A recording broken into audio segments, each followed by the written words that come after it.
Good afternoon and welcome to this session of the Washington History Seminar, Historical Perspectives on International and National Affairs. This afternoon, we will feature a discussion on Elizabeth Samet's new book, Looking for the Good War, American Amnesia and the Violent Pursuit of Happiness, with author Elizabeth Samet, as well as Dr. Susan Carruthers and Thomas Guglielmo. A warm welcome to the three of you to the Washington History Seminar. I'm Christian Osterman. I direct the Wilson Center's History and Public Policy program, and I have the pleasure, as always, to co-chair this seminar series with Eric Arneson of the National History Center and George Washington University. Today, Eric will introduce our speakers and moderate the discussion. The Washington History Seminar is a collaborative effort of two organizations, the National History Center of the American Historical Association and the Wilson Center's History and Public Policy program. For more than a decade now, the seminar has served as a nonpartisan forum to discuss important new historical findings, insights, and publications, which is central to the mission of both of our organizations. Behind the scenes, there are two individuals who have produced this event, Rachel Wheatley for the National History Center and Peter Bierstecker for the Wilson Center. Our thanks to both of them. We'd like to acknowledge our supporters, including the GW History Department, and we welcome your support. Details about how to support the seminar are available in the chat right now. Simply go to our institutional websites. A quick technical note, today's session will be recorded and will appear soon on our respective organizations' websites. For the Q&A part, you have a couple of options how to join the conversation. Our preference is for you to use the raise hand function in the Zoom functionality. Once you press the button, you will be entered into a queue. When the moderator calls on you, you will receive a prompt that will ask you to unmute your screen. Please press yes, and you will be able to speak. You can start getting in line for your questions even before the end of the initial presentation period. You can also use the Q&A function up, in my case, on top of the screen. Post your comments or questions there, and then Eric will put them to our distinguished speakers. Please do not use the chat function. Do not use the chat function. Thank you. Finally, a quick alert for next week. We would love for you to join us for a session on Scott Nelson's new book, Oceans of Grain, How American Wheat Remade the World. And with that, I'll turn it over to Eric. Eric, Zoom room is all yours. Thank you, Christian, and welcome everyone. I am delighted this afternoon to introduce our author, Elizabeth Samet, who is the author of several books, including Soldier's Heart, Reading Literature Through Peace and War at West Point, published in 2007, a book that won the Los Angeles Times Book Prize. Also the author of No Man's Land, Preparing for War and Peace in Post 9/11 America, published in 2014, and she's edited Annotated Memoirs of Ulysses S. Grant, 2018, and World War II Memoirs, Pacific Theater, 2021. Among her honors are a Guggenheim Fellowship and an NEH Public Scholars Award. She received her PhD and is a professor of English at West Point. I should point out as well that the views Elizabeth Samet expresses here today do not reflect the official policy or position of the Department of the Army, the Department of Defense, or the US government. This afternoon, she will be speaking on her newest book, Looking for the Good War, American Amnesia and the Violent Pursuit of Happiness, published by Farrar Straus. And with that, I turn the screen over to Professor Samet. Welcome. Thank you, Eric. Thank you, Christian. I'm really pleased to be a part of this distinguished series and to have the opportunity to discuss my work with such learned interlocutors and such an engaged audience. I'd like to give you a sense of what the book is, but first I think it'd be helpful to say what it is not. It's not a history of World War II, nor is it an argument that our participation in that war was either unnecessary or unjustified. And it's not an attempt to diminish either the cruelty or the crimes of the regimes ultimately defeated by the Allies, or the significance of the victory, the Allied victory, and of the post-war liberal international order. Rather, looking for the Good War is an investigation into the ways in which our complicated participation in the Second World War, a participation that was belated and reactive rather than proactive, has been distorted and distilled into the stuff of myth. And I think it's generally recognized that the most influential and finely crafted version of the myth is the one promulgated during the war's 50th anniversary celebrations, which were, of course, coincident with the first Gulf War. Some of the ingredients, I think, were also circulating beforehand. Its keynotes, the keynotes of this 50th anniversary myth, are as follows: that the United States went to war in order to liberate the world from fascism and tyranny, that all Americans were absolutely united in their commitment to the war effort, that everyone on the home front made tremendous sacrifices, that Americans are, in general, liberators who fight decently, reluctantly, and only when they must, that World War II was a foreign tragedy, a European tragedy, largely, with a happy American ending, and finally, that everyone has agreed on points 1 through 5. This is the tale that I think has come to dominate the popular imagination and the political rhetoric of both parties. Invocations of the war have acquired the sacral force that for so many years attached to the Civil War. The myth, of course, flatters our national vanity. World War II was an aberration in so many ways, an existential threat posed by fascism, the unequivocal necessity of our participation, the decisiveness of Allied victory, are only the most obvious. My book explores the process by which the consequences of Allied victory, the liberation of Europe from Nazi tyranny most prominent among them, subsequently came to be described as the animating causes of our participation. And it also explores the ways in which our celebration of ourselves as righteous liberators came to obscure the truth that so many Americans, wedded as they were in the wake of World War I to isolationism, largely ignored the rise of fascism in the 1930s. Some prominent Americans, of course, even celebrated it. Charles Lindbergh's only the most obvious example. The myth omits as well certain compromising details. Our initial reluctance to enter the war on behalf of liberating anyone, our callousness toward the fate of European Jewry, even after the war, in our administration of the displaced person camps, and our exportation of Jim Crow segregation to post-war Europe. The myth likewise emphasizes home front solidarity, as I've suggested, and this is often done, I think, as a rebuke to shame our indifference or our comparative indifference to wars fought by a small cadre of volunteer professionals, while ignoring the reluctance that survived even Pearl Harbor in some quarters, as well as the diversity of motives, including cynical opportunism, that always attend support of any war. It's worthwhile, I think, to remember that only months after Pearl Harbor, the government was worried that the public had already lost interest in the war effort. Moreover, I think this element of the myth exaggerates the economic sacrifices of a country that the war had actually brought back to work for the first time after many years suffering through the Depression. Many Americans suddenly had more money than they had before.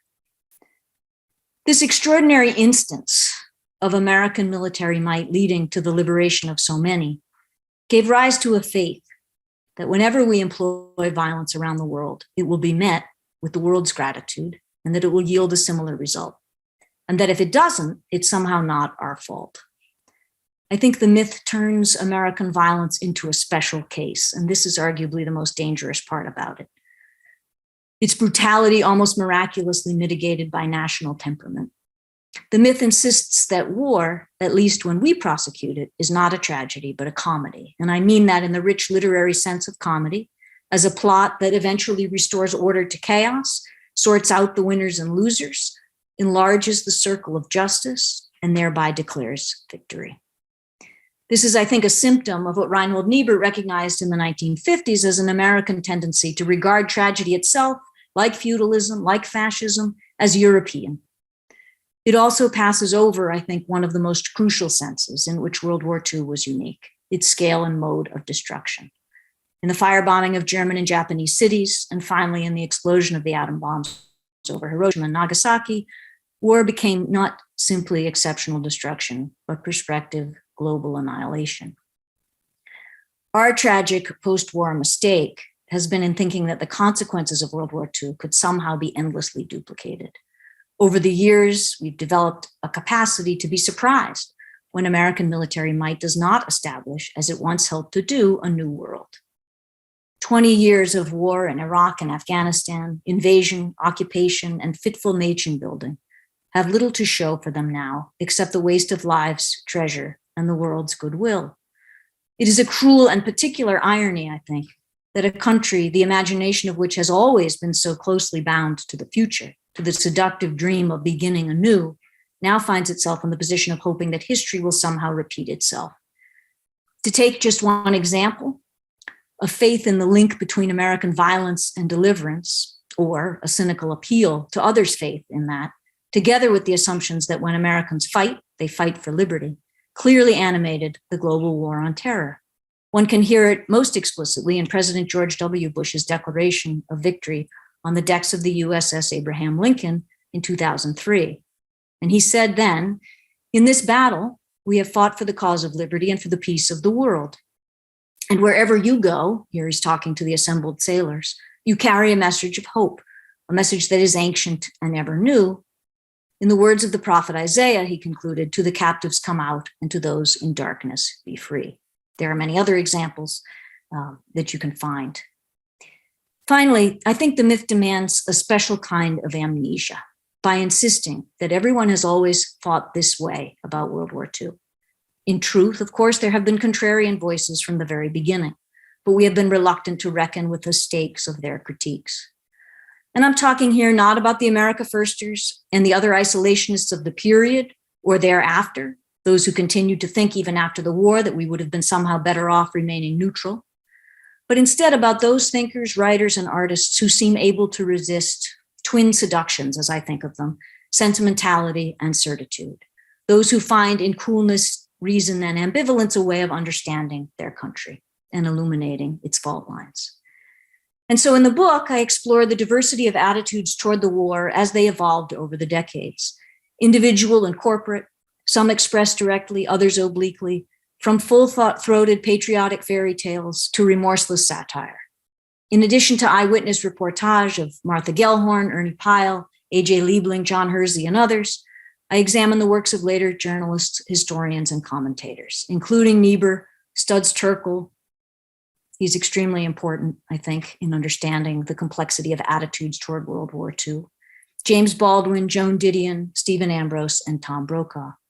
I explore the post-war fiction of Ross Macdonald, Dorothy B. Hughes, David Goodis, and others, together with Hollywood films, the latter as collaborative expressions, involving not only screenwriters, directors, and actors, some of whom, of course, were also veterans, but also studio executives concerned chiefly with the marketability of their product.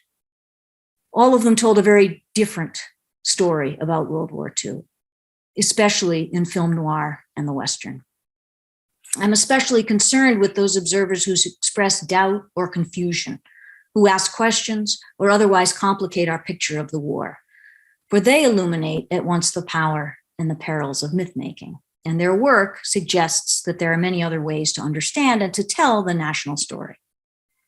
As I've suggested, the myths of the Good War and the Greatest Generation have helped us to underwrite subsequent conflicts and to market to ourselves and also to the world our wars as projects of righteous liberation patterned after World War II. That way of thinking has condemned us to searching for another war just as good. Part of my motivation for writing the book is a belief that we still have a chance to see World War II anew in all its complexity and ambiguity. And by doing so, perhaps we might acquire a more realistic understanding of the limits of what American military force can do, and thus to exert more rational restraint in its future application. My interest in all of this is personal as well as professional. Personal in the sense that I teach many of those who will go off to future wars and who have fought, I have taught many of those who have fought in the wars of the last 20 years. But I also first knew World War II as my father's war, and so it's personal in another sense. He served as an air traffic controller with the Army Air Forces in the Pacific Theater, and it was his war, not Vietnam, on which I grew up. and through the lens of which I first fashioned my own ideas about war. So in an important way, this book began in the very myths of which I've now grown suspicious. In the movies I used to watch, often in his company. I was alert to the fact that World War II was being represented as different, special, exceptional. But it really wasn't until I began working in military culture that I realized the degree to which those myths that had shaped my attitudes toward war in general, or that I recognized the dangers of remembering any war, no matter how justified or necessary, as a good one, as one clouded with a sentimental romance. And I came to understand that mythologizing war this way has real human stakes, namely the lives of my colleagues and students and everyone else who has been sent to fight in the wars that followed. Myths, of course, are immensely powerful, immensely seductive. And like all seductions, they demand a surrender of our reason. It was Abraham Lincoln reflecting on the generation that overshadowed his age, what he called the iron men of the Revolution, who recognized that the American experiment was too important to trust to veneration alone. Lincoln respected the past without being paralyzed by it. He understood the ways in which the need for progress must temper our veneration for those who came before us. And he realized that only hard and painful truths could conquer the distortions of myth. He knew that the virtues of one age were not always the ones most germane to the present emergency. The damage done by the mythology that surrounds the war over which Lincoln presided, that mythology of the lost cause, is everywhere around us. The damage it has done that surrounds World War II mythology is now bound up in our admiration for the yet living veterans of that war, and it remains therefore much difficult to disentangle. By turning the Civil War into a kind of theme park, in which I think a combination of nostalgia and mendacity for so long eclipsed the raw and unpleasant truths,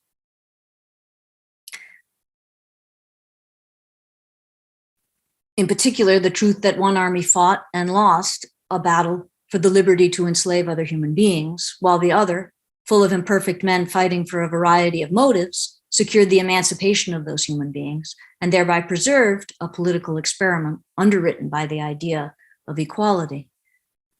That experiment, of course, entered a new phase with the Second World War, a conflict in which the United States sided with the forces of liberation and then became a symbol of enduring freedom for the rest of the world.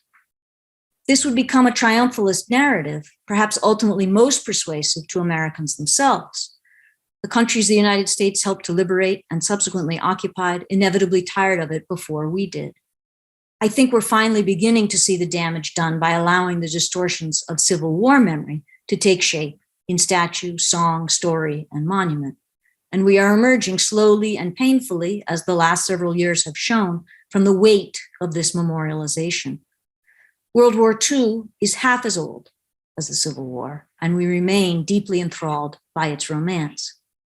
Each generation has found a new use for the good war, and nostalgia for the war years remains a bulwark against doubt, disillusion, a great golden age to which we seem to want to retreat, to remember who we were and might be again, seeking safety through violent conflict because we thought we found it there once, and retaining a faith in the American capacity for exceptional violence. Victory in World War II transformed the world and at the same time condemned the United States to a futile quest for another just as good, just as definitive, and just as transformational. Wars, and this is one of the key points of the book, never can do the work of redemption, even when their causes meet generally agreed upon criteria for justice. So that's a general overview of the argument, and I look forward to engaging in conversation. Thank you so much. Our first discussant today is Thomas A. Guglielmo, who is Associate Professor and Chair in the Department of American Studies at the George Washington University. He's the author of 2 books, most recently, Divisions, A New History of Racism and Resistance in America's World War II Military, published in 2021. And we recently featured this as a book on the Washington History Seminar here. That book won the Distinguished Book Award of the U.S. Military History from the Society of Military History, and an earlier book, White on Arrival, Italians, Race, Color, and Power in Chicago, 1890 to 1940, published in 2003, a book which won the Frederick Jackson Turner Award of the Organization of American Historians. Tom, welcome to the Washington History Seminar again. Mm-hmm. The screen is yours. Thank you. Very happy to be here and very happy to have a chance to talk about Elizabeth Samet's wonderful work. Just to kind of start, I'll just say that I've been teaching a class called World War II History and Memory for the last 20 years, really. Ever since I started teaching college, I have offered this course. And for years, I like to pair Harry Brown's 1944 novel, A Walk in the Sun, with Steven Spielberg's 1998 film, Saving Private Ryan. Both stories overlap a bit. Each follows a small, ethnically diverse group of white infantrymen on a single mission in Europe, and both, in their own way, honor the men.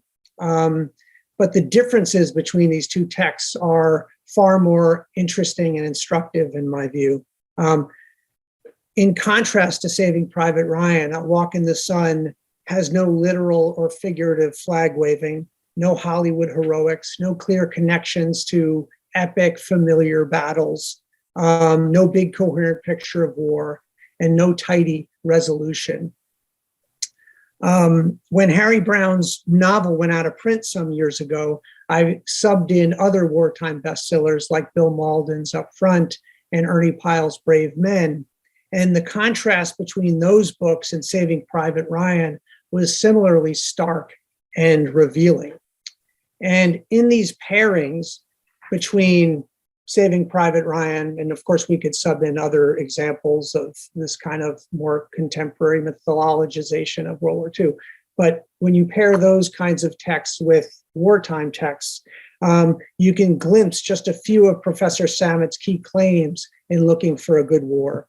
So for example, we see the World War II era willingness, at least at times, to grapple with war's grim complexity and incoherence and brutality, what Professor Samet calls, quote, a more open, ambivalent, reflective mode of remembrance. It's always been there, but it was especially evident during and shortly after World War II. So that's the first thing that I think is evident from this pairing. And the second thing is we also see in Saving Private Ryan the scrubbing away of some of the war's unpleasantries and some of its ambiguities and contradictions. This will to simplify and to sanitize has also always been there, but it reached its apex of power and prominence around the war's 50th anniversary, as Professor Samet says, right around when Saving Private Ryan was released.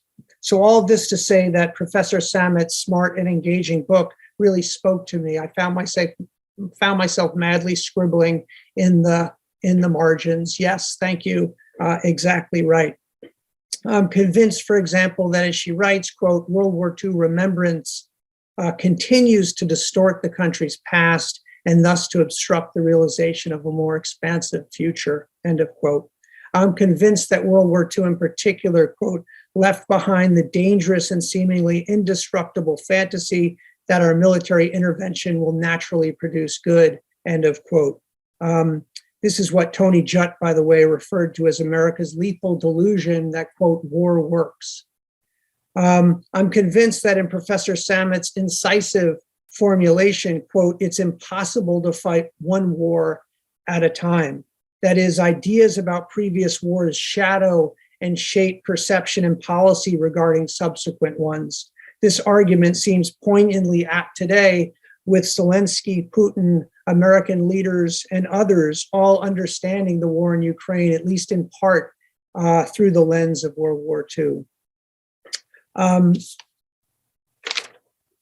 So I could go on here, but I suppose the bottom line to me is that, as scholar veteran Andrew Bacevich put it 10 years ago, quote, the World War II past that Americans know is worse than dead. It's become a cause of self-inflicted wounds.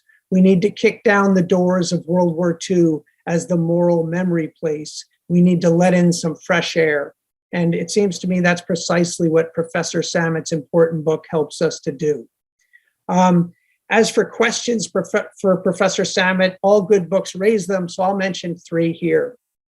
So the first, and as a historian, some of these are going to come out of that discipline, I think. So the first is, when exactly did World War II remembrance change? There's a tendency to paint Americans as always one thing or another when it comes to historical memory. Louis Laptham tells us that, quote, Americans view the past as the stuff that dreams are made of, straw spun into gold, end of quote. William Dean Howells, as Samet informs us, wrote that, quote, what the American public always wants is a tragedy with a happy ending, end of quote. President Obama some years ago said, quote, here in America, we confront our imperfections and face a sometimes painful past, end of quote. There's little agreement here, except for the conviction that Americans have always approached the past in more or less the same way. And I would say similarly broad claims involve World War II memory in particular. To her credit, Professor Samet generally resists this temptation to totalize. Instead, she recognizes multiple conflicting modes of remembrance and charts their twists and turns over time. Even so, I would say that periodization can get murky beyond the broad arc that World War II remembrance was more complex and compelling in the 40s and 50s, and then less so after that.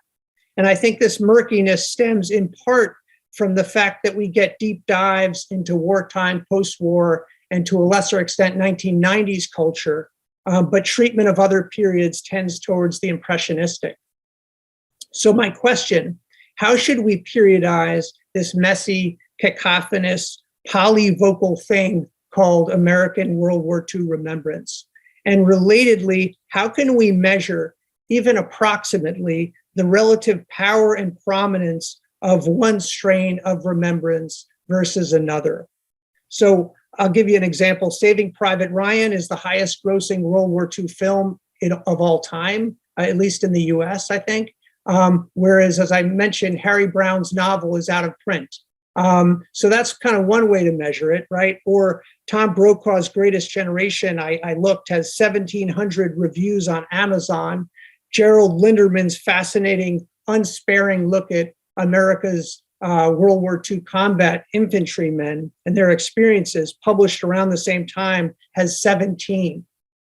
But then again, so it seems as if the measurement would be fairly easy, but then again, and Professor Samet, I think, understands this. Rick Atkinson's Pulitzer Prize-winning book, An Army at Dawn, from 2002, so just a few years later, that has 2,100 reviews, was a bestseller, and from the very get-go of that book, he slams the Greatest Generation, quote, gauzy mythology. So these questions about periodization and rough measurement of modes of remembrance are complex, and so I'd love to hear Professor Samet just kind of reflect on how it is that she came to decide that certain modes kind of take over at particular times. So that's the first point. And I apologize, my kids are coming home, so they may interrupt here. I hope not. The second set of questions involves not when things change, but why things change. So what explains shifts in World War II remembrance? In particular, why were Americans in the 40s and 50s more open to war's devastating, ugly, contradictory, and ambiguous effects than they were later on? And I think, the first part of this question may have a kind of an obvious answer. The early years had a very substantial proportion of the American population who had personally experienced war and had done so in the recent past, right? So not as much time for the kind of the work of expurgation to kind of happen. So I think in some ways, the first part of that puzzle is maybe a little clearer than the second. Why is it that in the 60s, starting it seems in the 60s, but really taking off in the 90s, why is it that you start seeing this really full-fledged mythologization happening? And Professor Samet does offer some answers. There was the erosion of American confidence in the Vietnam War, but the resurgence of that confidence during the Gulf War, fear and confusion and dislocation related to seemingly endless post-9/11 conflicts, even century-old patterns of war remembrance rooted in the 19th century and connected to the Civil War. So there are really compelling answers throughout. But I wondered, for example, about the relationship between money making and memory making. Excuse me. I wondered in particular about the relationship between money making and memory making, between capitalism and cartoonish conceptions of war. So that's my second question. I'll conclude with this third question. Finally, what effect has World War II remembrance had on American life, and how has this effect worked exactly? And I think this gets to one of the key kind of the core arguments, really powerful arguments of Professor Samet's book. We get a compelling variety of answers in the book about the effect of this World War II remembrance on American life and on American foreign policy. Most broadly, World War II mythology prevents the US from realizing a more expansive and viable future, as noted. More particularly, it appears to misguide our foreign policy, making us far too quick to resort to war in search of some ever elusive sense of safety and happiness. But how exactly does World War II mythology shape, say, our foreign policy? Professor Samet writes, quote, that it informs all those cultural and sociological attitudes in the shadow of which wartime and post-war policies are crafted. And it prevents a more productive and enduring sympathy that in cooperation with reason might guide our actions and help us become more careful readers of war's many ambiguities and false seductions. I find this point plausible for sure and very compelling, but I don't see an effort to flesh it out or to substantiate it in any real way. And so perhaps Professor Samet could discuss this in a little detail in the Q&A. I guess one way to simplify this question is to ask, perhaps a little too simplistically, how can we know whether World War II mythology is helping to nudge us toward war, or it's simply justifying war after the fact? Thanks so much. Again, I really, really enjoyed this book, and I look forward to the conversation. Thank you, Tom. Elizabeth, would you like to engage those questions? Sure. So as to the first, when did remembrance, you formulate a couple different ways, but maybe taking the when did the remembrance chain, or how do we periodize these various changes? You mentioned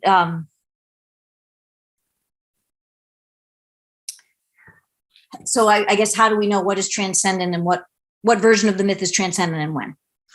So I guess it would, and I mean, I think the questions are sort of related. So let me try maybe to answer them in a synthetic way. But I was reminded, as you asked that first question, as you talked about some of the ways in which things like A Walk in the Sun, things that are closer in time to the war itself. I'm also thinking of John Hornburn's The Gallery, which is a novel that I discuss in the book, which also has a deeply ambivalent impression of American violence and of American occupation in Naples. The other thing that happens right then and there, in addition to this clear-eyed or more clear-eyed view of war, I think, or at least more complex view of war, is that the official government issued pocket guides given to soldiers in various theaters also begin to reflect a kind of change. So the two that I'm thinking of, these were crafted by special services, by people in the OSS, and people who had some great knowledge of Europe before the war. And so there are these really amazing tourist guides in a sense, but tourist guides also with some political messages in them. And one of the messages, at least in one of the guides from 44, is to suggest that we are sort of, there's no reference to anything that happened in Europe in the 30s. And we just say, we've just arrived at this fight and we're here to help. And we don't know all of the ins and outs of Europe, particularly the French, because the government was having a hard time getting American GIs to value and like the French as allies. In fact, they seem to gravitate more toward the Germans in some important ways. And so those guides sort of don't talk about the past. But one of the guides to Germany once the Allies advanced, one of the guides from 1945 suddenly inserts a long preamble that says our fight was actually part of a long fight. And that fight began in the 1930s. And that fight began in Spain. And that fight began, and we were aware of that fight. And so suddenly our interest in defeating fascism is backdated. And there's an official example of its being backdated in one of these guides. And it makes it appear as if we were, of course, deeply invested in the Spanish Civil War, which we were not, in fact, of course, and to a great extent suspected any Americans who fought in that war, who did want to join the fight against fascism early. We labeled them afterwards premature anti-fascists. And they were blacklisted because, of course, they were thought all to be communist sympathizers. So even in the very tail end of the war, you suddenly see this phenomenon of consequences, the liberation of Europe, turning into animating causes. That's why we went in the first place. You are liberators. And this was all sort of part of the plan. And so you can see it right there. And so it makes, as you've suggested, it makes it very difficult to say, this is when this started, this is when that. All the ingredients have always been there. And I think that we have sort of swayed back and forth. This leads into your second question, I think, why things changed. So I think you had a kind of perfect storm. I think the Reagan administration paved the way for this. It started to rethink America's relationship, I think, to Europe and to World War II. Reagan had that really amazing pronouncement that those Americans who fought in the Spanish Civil War, he said it was generally agreed that they fought on the wrong side. So suddenly you had this complete reversal, right? This complete sort of re-understanding of events in Europe. You had also a kind of new triumphalism that emerged after Vietnam, that then coincided, that paved the way for the 50th anniversary celebrations, as we've discussed, and also for something called the Vietnam syndrome. And so part of the Gulf War rhetoric on the first President Bush's part, and of course his own status as a World War II veteran, I think is important here. After the Gulf War, he said we had finally kicked the Vietnam syndrome. And so I think there was a way here, and this is another sense in which amnesia is an important concept. This was a wonderful way to forget all about the disaster of Vietnam, to recover an earlier version of American military force, to recover an earlier version of American soldiers as liberators. And so I think that's sort of one of the reasons why things changed. I think now you ask what effect this remembrance has on American life, perhaps today, or the way we think of it today in the wake of unsuccessful wars in Iraq and Afghanistan. I think that the vocabulary that attended the launching of those wars, as I've suggested, I think some people had a real faith in it. I think some people who invoke this, and this may touch on an element of your question, some people who invoke World War II do it in a very cynical way, I think. And others have a real faith in this capacity of American might. You see one, and I'll end here. I just want to give one more example of a way, a subtle way, perhaps, in which we see the same kind of backdating of causes in Afghanistan. So one of the clearly unintended and all too short-lived consequences of our intervention in Afghanistan was what we have taken to calling the liberation of women from tyrannical repression. And I have watched as that unintended consequence has become or slipped into a sort of part of the original design. And so I can imagine 20 years from now, it will be thought of perhaps, this is one likely outcome, as one of the reasons why we went in the first place, where we all know that had nothing to do with it. So this is the way that language of liberation and that the language of World War II as a way of looking at the world, as a way of talking about the world, and a way of talking about war itself, which I think still continues to exert its grip, despite the various successes and failures of subsequent wars. Thank you very much. And it's now my pleasure to introduce our second discussant, Susan L. Carruthers, who is professor of U.S. and International History at the University of Warwick in the United Kingdom. Previously, she spent 15 years teaching at Rutgers University, Newark, also holding visiting fellowships at Harvard, Princeton, and our own, the Woodrow Wilson Center, International Center for Scholars. She is the author of several books, including most recently, The Good Occupation, American Soldiers and the Hazards of Peace, published by Harvard University Press in 2016, a book that was shortlisted for the 2017 Penn Hessel-Tiltman Prize, and which we featured at the Washington History Seminar back when we met in person, face-to-face at the Wilson Center. And recently, Dear John, Love and Loyalty in Wartime America, published by Cambridge University Press this year. Susan Carruthers, welcome back. The screen is yours. Thank you. So I would like to begin by thanking both Eric and Christian for inviting me to join the panel. I wish I were indeed back in Washington, D.C. It's been 11 years since my fabulous year as a fellow at the center, and I still miss it. And of course, I would really like to thank Dr. Samet for her very rich and stimulating book, which I greatly enjoyed engaging with.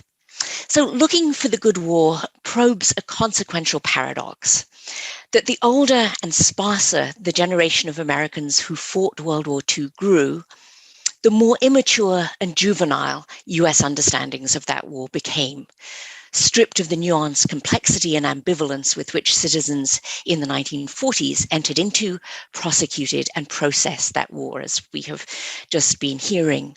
In turn, this simplistic, almost comic book vision of the flawless utility and spotless morality of American military might helped facilitate a series of misbegotten conflicts, leaving Americans to belatedly and repeatedly discover their nation to be a superpower seemingly without superpowers. How did the worst bout of destruction in human history become the best war ever, in Michael C. Adams' characterization? Veneration of the greatest generation was not just a function of the passage of time. This isn't just what happens to wars as they are viewed through the rear view mirror of history, nor, I would argue, was it simply a product of the 50th anniversary, though that commemorative bonanza certainly invigorated the process and pace of beatification. As I see it, answering Thomas's question, the valorization of World War II and its US participants unfolded as part of a larger recuperative process, making war safe for America after the debacle of Vietnam. The skein of superlatives, best war, greatest generation, uncommon valor, unprecedented moral clarity, certainly demands untangling. But World War II was unique in the annals of US military ventures in that it ended not only in defeat of the Axis powers, now characterized as the worst enemies ever, but by ushering in a post-war order more pliant to US interests, a world in which Washington emerged undoubtedly on top. Other American wars, before and after, have generally not ended so well.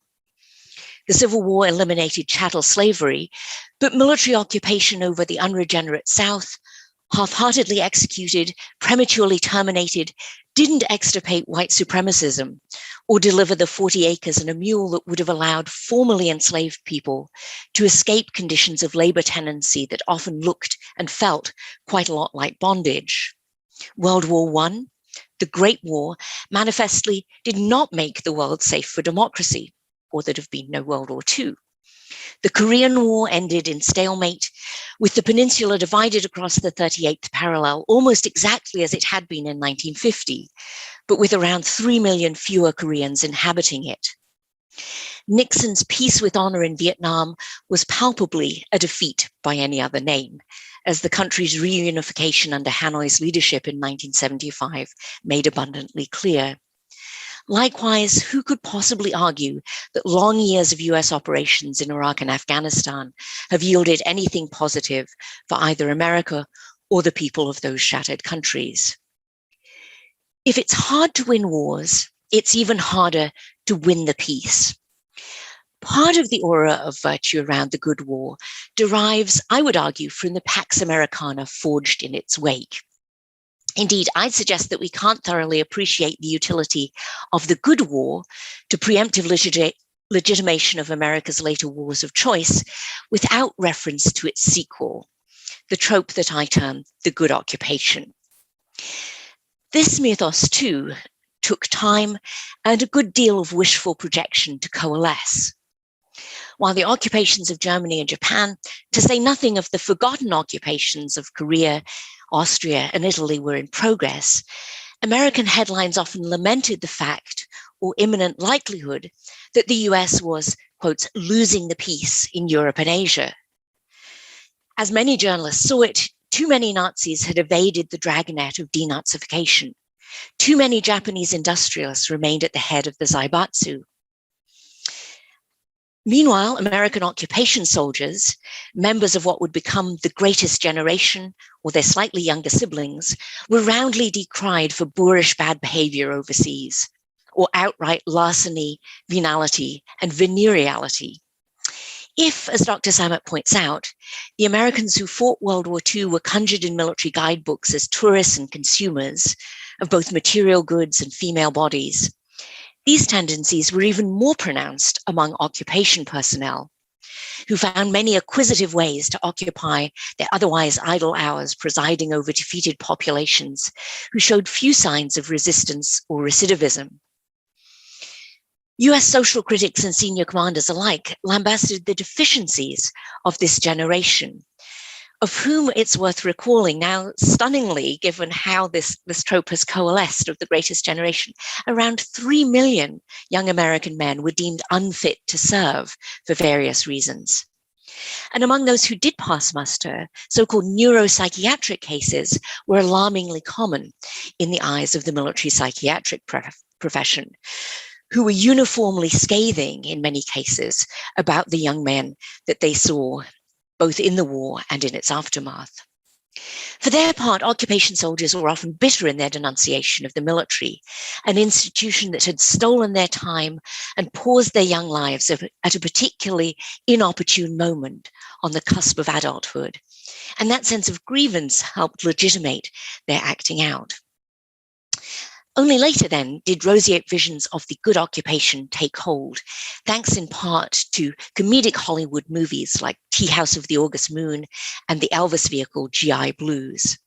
Plus the fact that confronting a new Cold War nemesis, the USSR, West Germany and Japan had turned out to be reliably conservative and Pacific allies of the United States.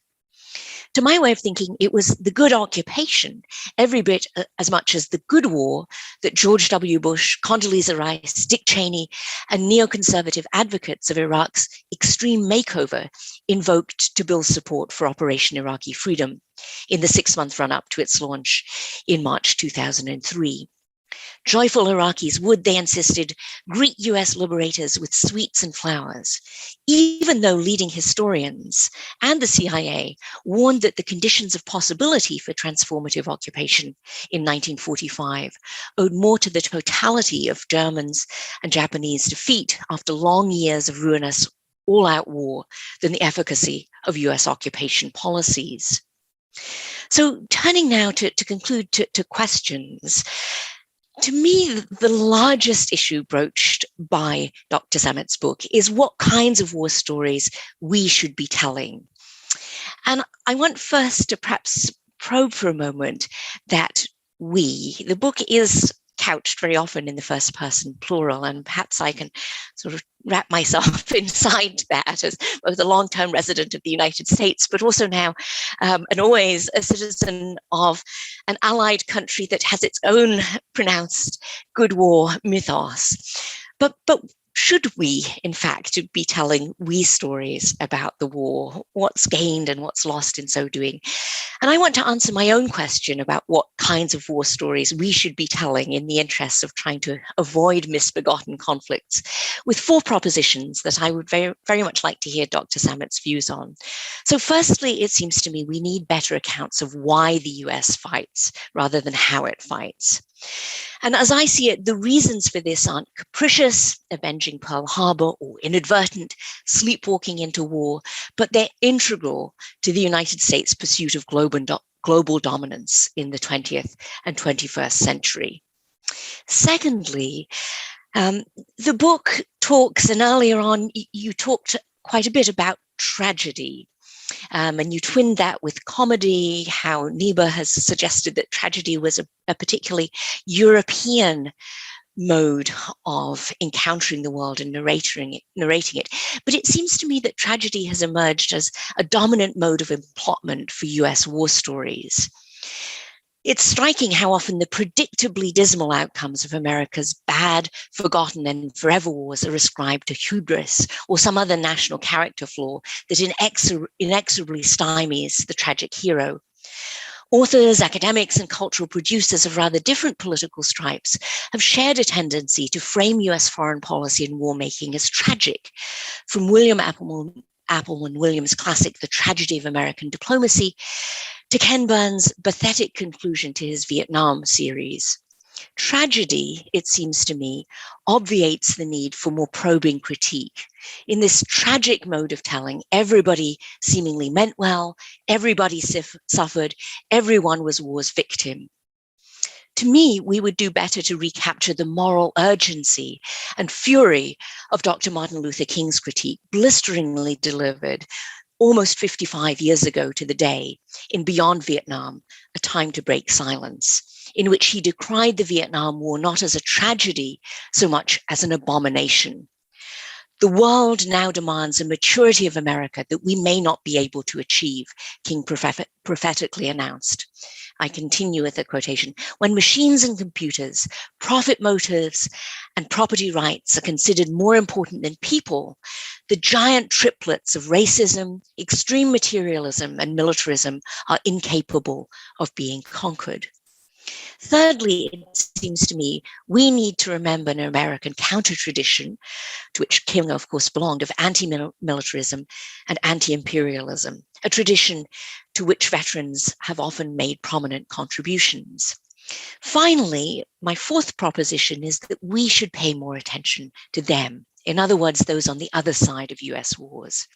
How long did it take Hollywood to deliver a Vietnam War film in which a Vietnamese character actually spoke?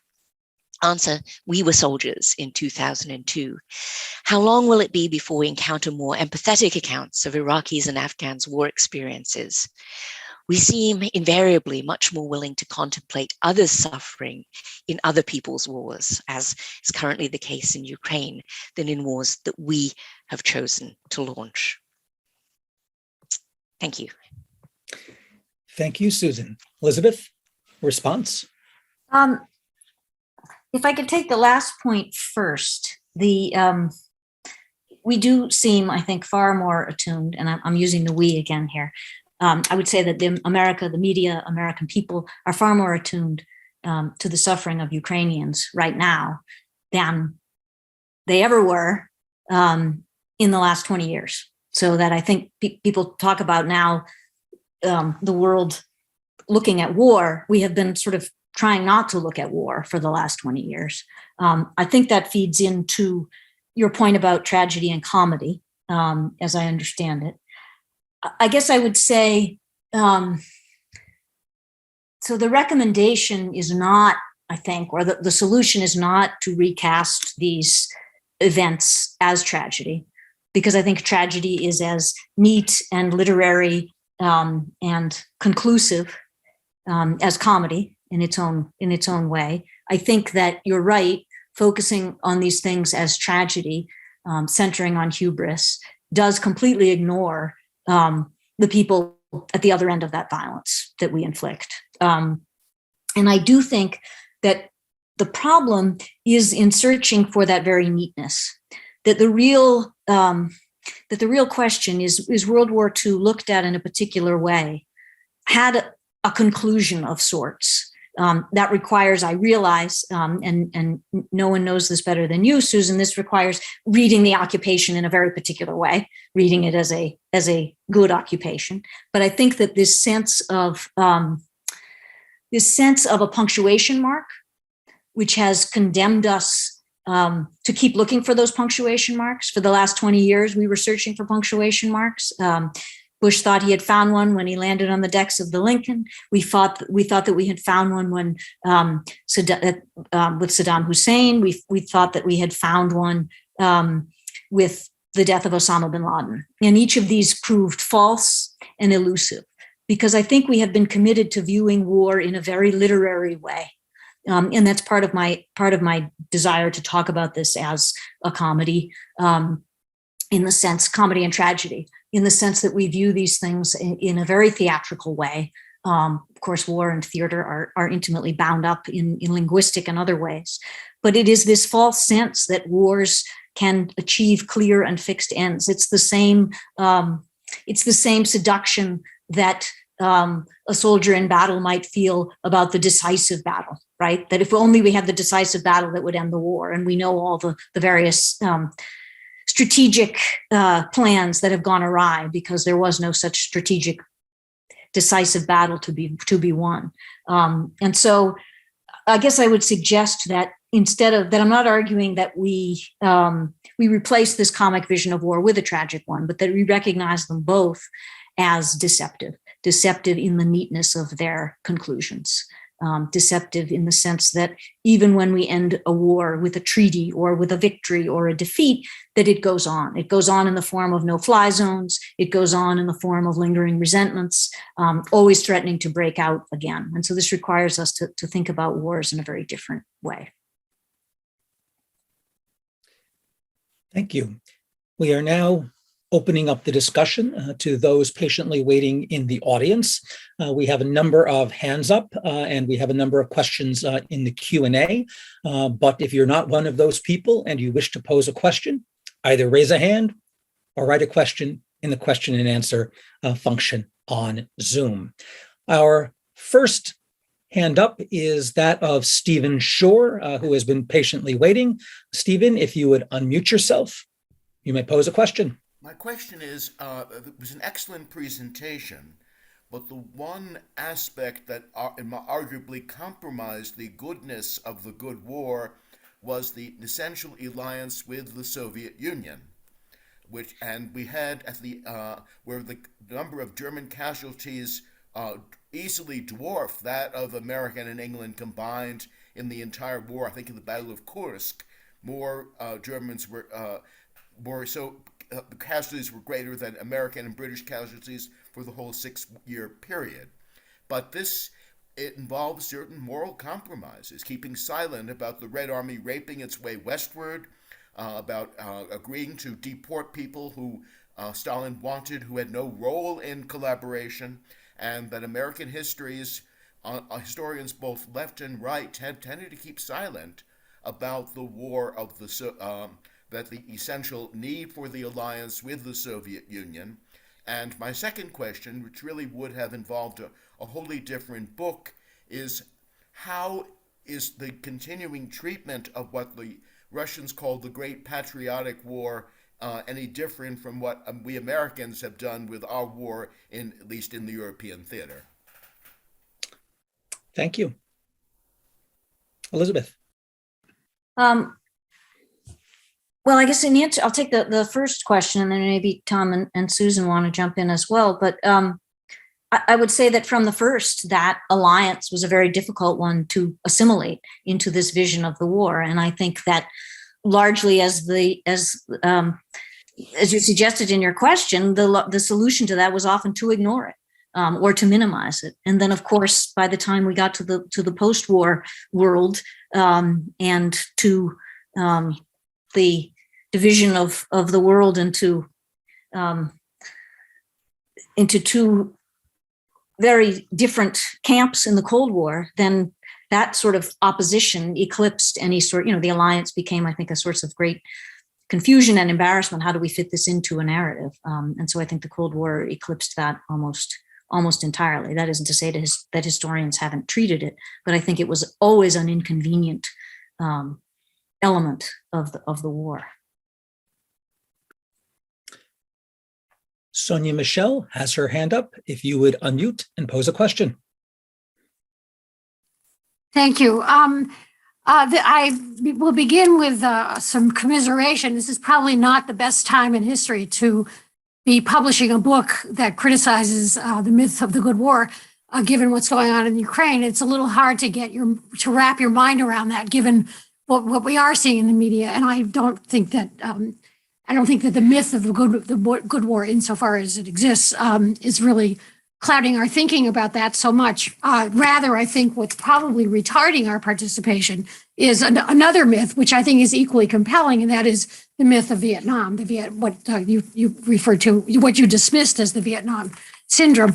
I have a few questions that are related. One is that I think my sense is that popular culture scholars are pretty careful about conflating popular culture, or the messages of popular culture, with acceptance, with popular opinion. That is, what evidence do you have in the book that the elements, the tropes, the whatevers, the stories that constitute the myth of the good war, people actually buy into them? I suspect if you did a poll in the United States, there's probably a fairly equal division between people who believe in the myth of the good war and people who believe in the Vietnam syndrome. And I think it probably also divides along political lines, as a lot of the discussion, both your comments and those of the commentators, seem to suggest. Relatedly, given that you teach at West Point and you are no doubt familiar with a lot of military policymakers, I wonder to what extent the myth of the good war affects their thinking. Do you think it infects their thinking? Do you think it colors the way they think about getting into war, not getting into war, and so forth?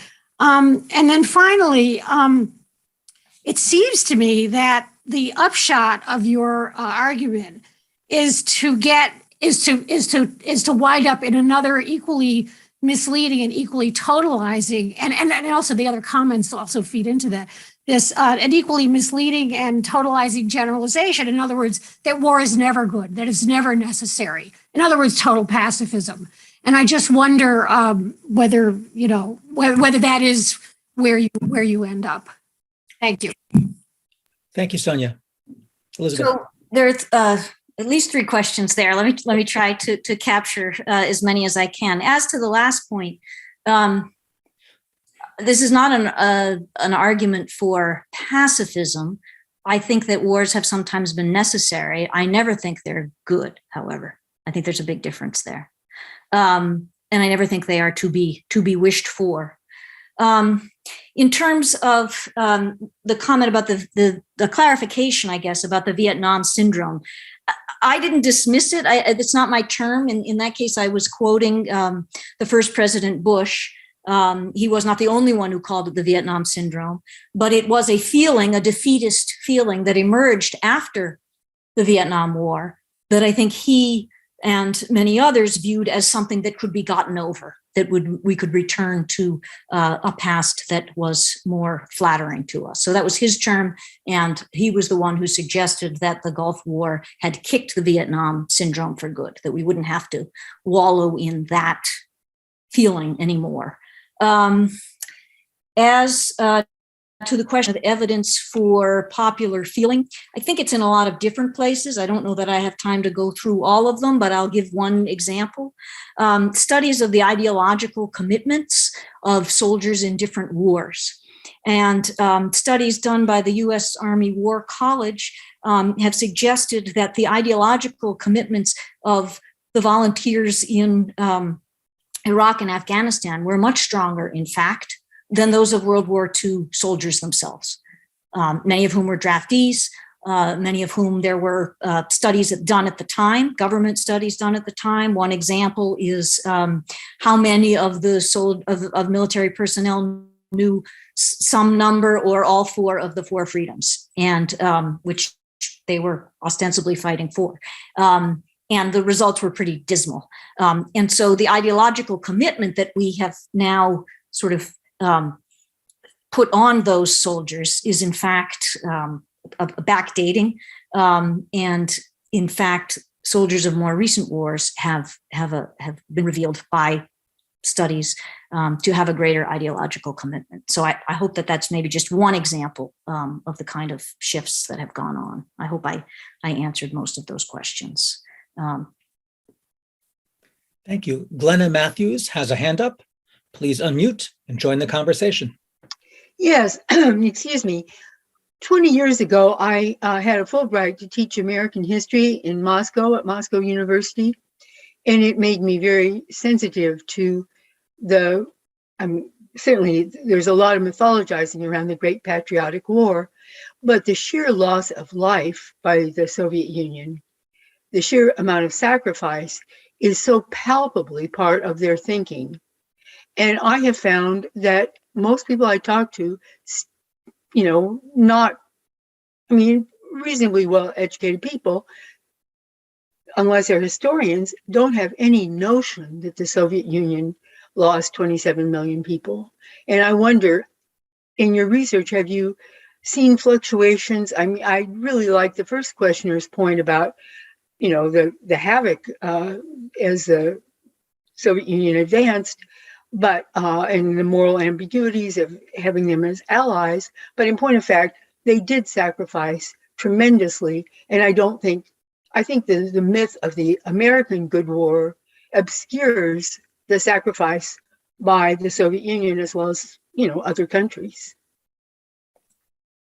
So my question is, do you find ebbs and flows in that capacity for Americans to understand the sacrifices by other countries? I think your point about their being generally obscured is probably accurate. At least those were my impressions, my findings. I think that the sense of the United States' role as pivotal, first among allies, I think that is all part of this particular strain of myth. Thank you. Katrin Schulteis, your hand is up. Please unmute. Yes, thank you. I came in late, so I apologize if you've already addressed this, but I'm wondering if, to what extent you see the romanticization of the war in the post-Vietnam period as also being a response to the American feminist movement. In other words, a retrieval of masculinity from a masculinity that I know, there's plenty about the threat to masculinity presented by the Vietnam War. So that's obviously part of it. But I'm thinking more specifically about a retrieval of a certain kind or searching for a model of masculinity that is threatened by the women's movement. I think that's a fascinating observation. I talked about a perfect storm of events resulting in that generation of the myth. I don't think that I really thought a great deal about that as a contributing factor, but I think certainly it works together with this idea, this notion of a redemption of masculinity. That makes a lot of sense to me. I would have to look more closely with that particular lens in mind. Thank you. Mark Stoller, you have a hand up. Please unmute. Thank you. Can you all hear me? Yes. Okay. First of all, I would like to thank everyone on the panel. To say I have enjoyed listening to you would be an understatement. It's been a wonderful session. I come at this as someone who taught U.S. diplomatic history, U.S. military history, and World War II history for many years. And I was reminded, as Professor Samet was talking, of the comment of one of my colleagues who taught the Holocaust as history. And he said to his students at one point, "You are all looking for a redemption story here, and there is none." And this urge to find redemption in violence. I was once asked at an SMH panel, Society for Military History, I was once asked, is World War II replacing the Civil War as the key war that defines this country? And I said, it is different. Civil War, the mythology is, it says who we are. World War II, what is our place in the world? And I think back here to Henry Luce and the American Century, and to the first document that my students in U.S. diplomatic history read, which is Jonathan Winthrop's Model of Christian Charity. We shall be a city upon a hill, a light unto all peoples. And World War II, I think, I'm asking, I'm not saying, doesn't World War II fit into this as the realization? We have the power now to do it. The whole world looks to us. And I don't know many empires that have voluntarily given up power, be it diplomatic power, military power, intellectual power, cultural power. And please pardon any incoherence in this question. It's been a few years since I've been involved in something like this, but I've loved listening to you, and any comments any members of the panel have would be greatly appreciated. Thank you. Elizabeth. I would say that the Winthrop and this notion, that's often, of course, where we trace this idea of American exceptionalism. It was so important, that sermon in particular, so important to Reagan, so important to his sort of rejuvenation of a sense of America and its place in the world. And I do think that World War II ushered in a new chapter in American exceptionalism. It seemed, I think, a validation for many people who have a faith in American exceptionalism, but it, of course, brought it onto a global stage. But I'd invite my fellow panelists to weigh in if. Please.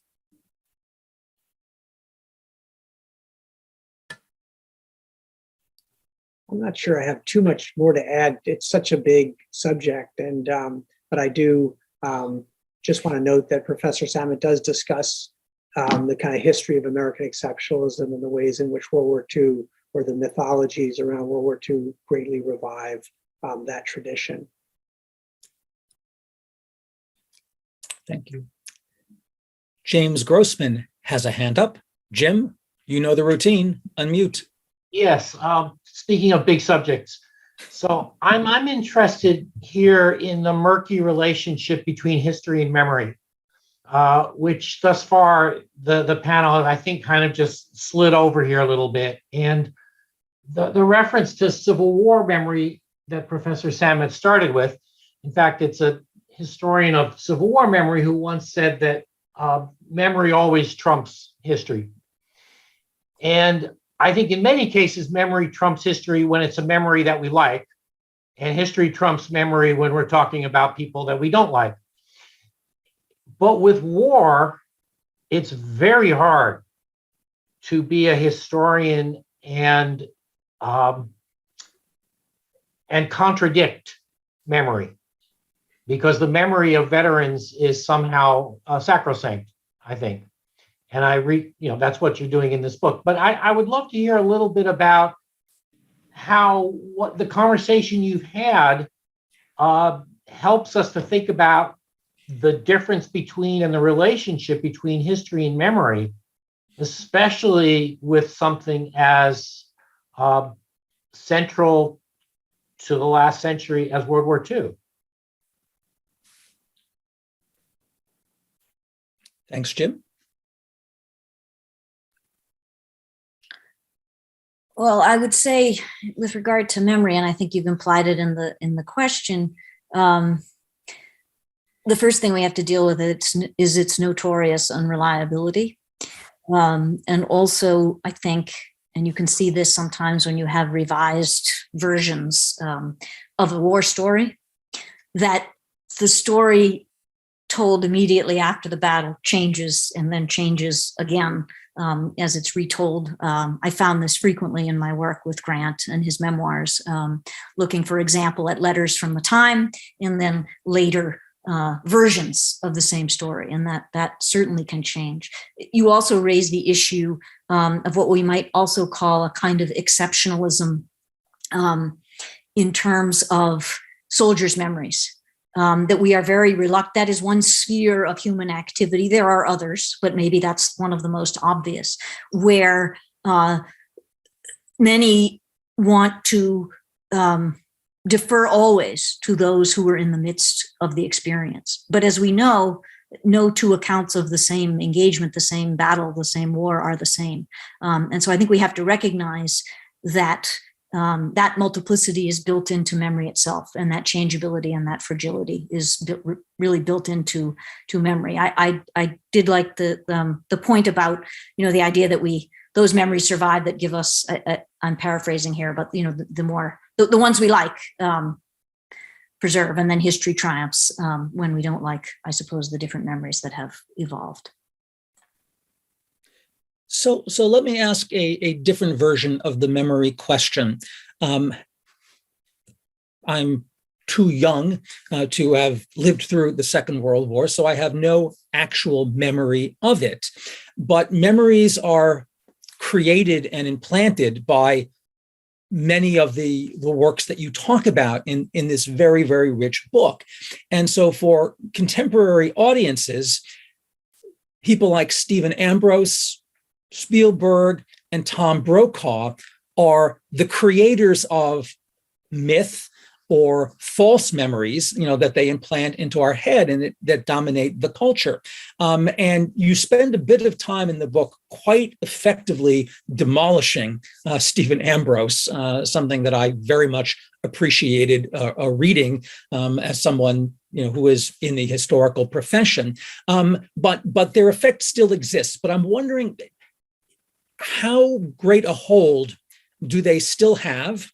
And will, with the passage of time and with the publication of books by, I don't know, the people on this panel, and other serious scholars who take a more sober, less romantic, less gauzy presentation of the past, do you have a chance at actually displacing the Ambrosian vision of the Second World War and implanting new memories or creating new narratives for Americans and others to think about?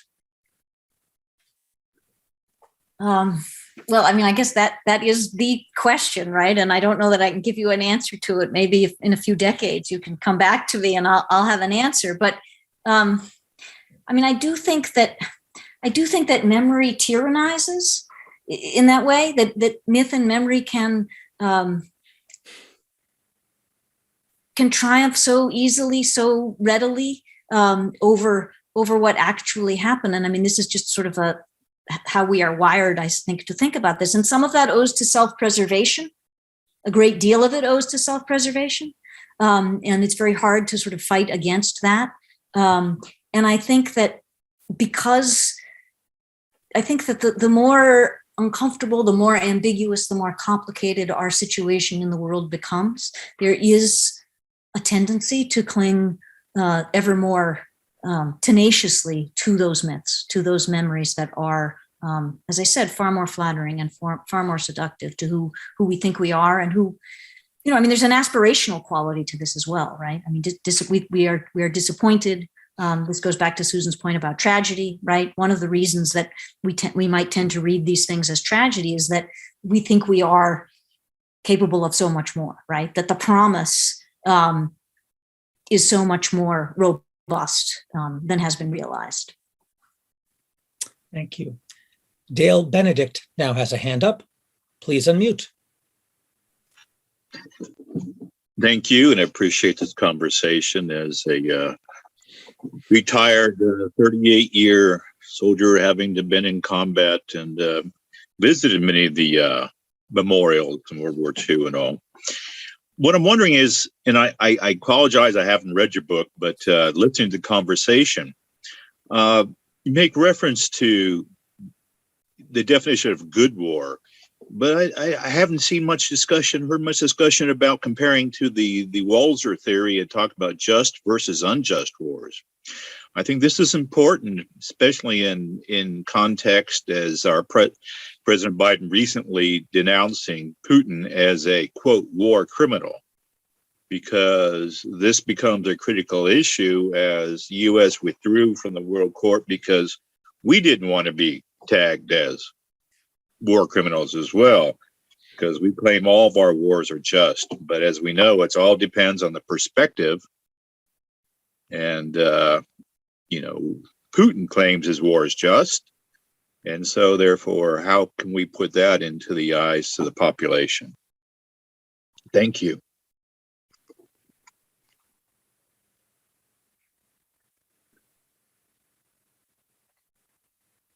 I'm not sure exactly what the question was, although I think it may have had to do with sort of how I view good and just as synonymous. I'm not sure that's exactly what you were asking, but I do think that part of the reason that the myth has grown up with such energy around World War II is that, particularly in comparison with wars to follow, wars of choice, as they're often described, this was one in which there was a consensus about the justice of the cause. I think what happens when we talk about wars as good as opposed to just is that we abstract the violence itself from the cause that it's serving. And that's why I think there is a great danger in calling any war a good war. Thank you. We have a question in the Q&A from Robert Hoppins, who asks, I have a question about how the myth of World War II as the good war looks in international context or comparison. World War II wasn't just the good war just for Americans. It was also arguably the good war for the Soviets, the Russians, and for the Chinese. So how unique is the American myth of the good war? Well, I think that each country has created the Great Patriotic War as opposed to the Good War. There are different names for it. Many countries have already serially revised, I think, their memories, their histories of World War II. France is a great example of that.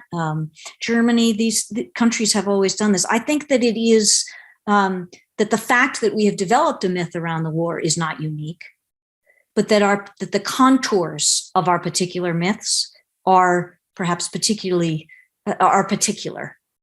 to the United States and to this question of exceptionalism, to which Tom alluded earlier, and which I write about in the book. And I think they do have a specific soil in which they're grown and developed. Thank you. We have another question in the Q&A from a former student of yours back in 2005 from Scott Alvarez, who poses this. The two examples discussed by today's panel concerning the American war mythos, the Vietnam Syndrome and the Good War, were centered around a U.S. military composed of conscripts. Will our collective memory of military adventurism in the late 20th and early 21st century be influenced by the deployment of an all-volunteer force? Was part of the Good War myth a result of how the U.S. raised its forces to participate in World War II? Thanks, Scott. I think that the fact that we now have an all-volunteer force makes a big difference. It makes a big difference chiefly in that, and it also has to do with the kinds of wars we fight, that they're not wars of mass mobilization, and that the particular challenges of these wars have not been shared by the bulk of the population, nor have civilians been enjoined to invest in these wars the same way they were invited to do during World War II. So instead of rationing, instead of saving, we were enjoined to go shopping, which is, of course, a very different model. And there is not the sense, I think, of shared participation.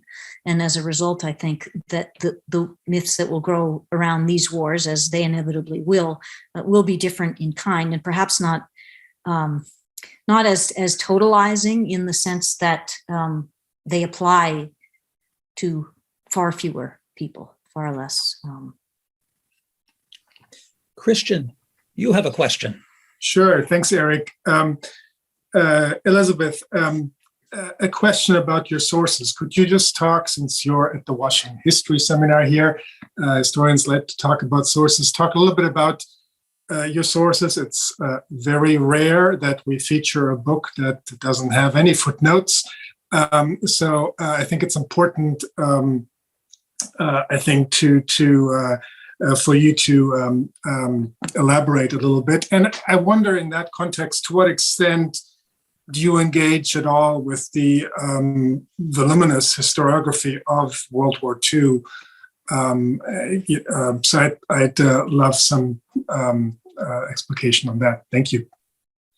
Sure. So I'll take the second question first, maybe. So obviously the history of the war itself and of the way battle histories, military histories was not the specific focus of this, although I certainly acknowledge that attitudes, particularly I think toward the war in the Pacific, the omission largely of the war in the Pacific until recent years as a topic of discussion, because it is much more difficult to assimilate into this particular mythology, much more difficult to construe in the same way. As to sources, I have a long section at the end of recommended books and films.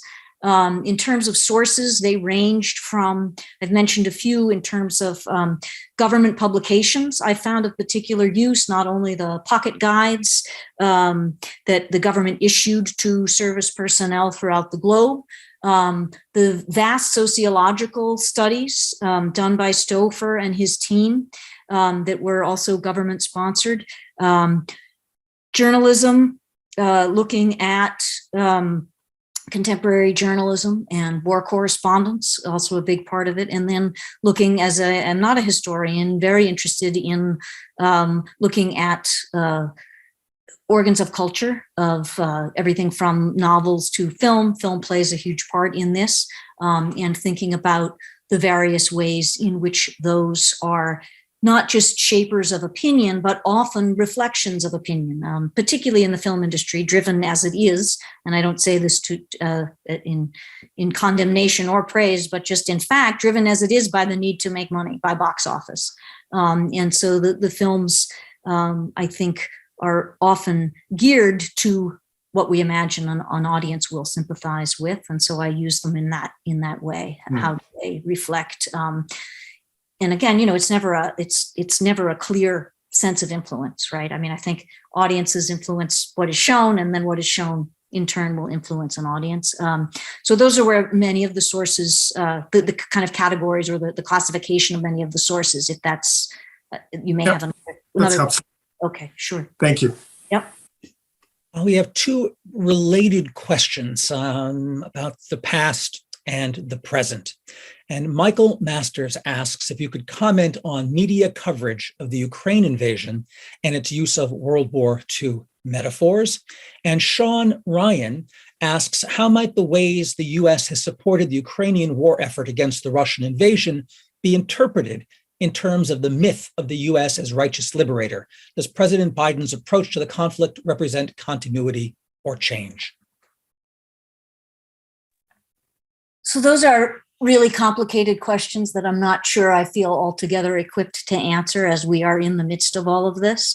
I will say that the idea of America as a force for good on the global stage, which I think we have heard in some of the president's speeches, is entirely consistent with a majority of political voices since World War II, and irrespective of party. There is a sense in which World War II is equally available. Unlike so many other aspects of our history, this is a place where I think people from all parts of the political spectrum can fall in agreement. Thank you. I see one last hand from John Martin, a veteran of this seminar. John, we're running out of time, but if you unmute, you can pose your question. I'll make it quick. Thank you, Elizabeth. This looks like a terrific book. I just bought it online. as a journalist, I had a number of encounters with Stephen Ambrose. And I looking at the version of the book I have, there's something like 49 references in your book to him. Does he deserve a villainous role in all this? I don't know that I would call him a villain. I think I would call him a very shrewd purveyor of a particularly flattering and palatable story that gained a wide audience because of the nature of its appeal. I think that it did a disservice in that it eclipsed all of the more complicated, ambiguous elements that we've been talking about over the last hour or so. Thank you. As a reader, I got a clear sense of the pernicious effect his writing has had in obscuring a much richer and far more complicated story that you lay out so effectively here. Unfortunately, I have to draw this to a close. I think we could go on for much, much longer because there's so much more in this book than we've been able to talk about this afternoon. But I do want to thank Susan Carruthers, Tom Guglielmo, Elizabeth Samet, and Christian Osterman for our session this afternoon. I thoroughly enjoyed this. I'm going to turn this back to Christian for final words. Christian. Thanks, Eric. I just really want to echo the thanks to Elizabeth, to Susan, to Tom for really fascinating discussion, and remind everyone next week back at the same time, Monday at 4 p.m. for Scott Nelson and Oceans of Grain, How American Wheat Remade the World. Thanks again, and we're adjourned. Stay safe and good night.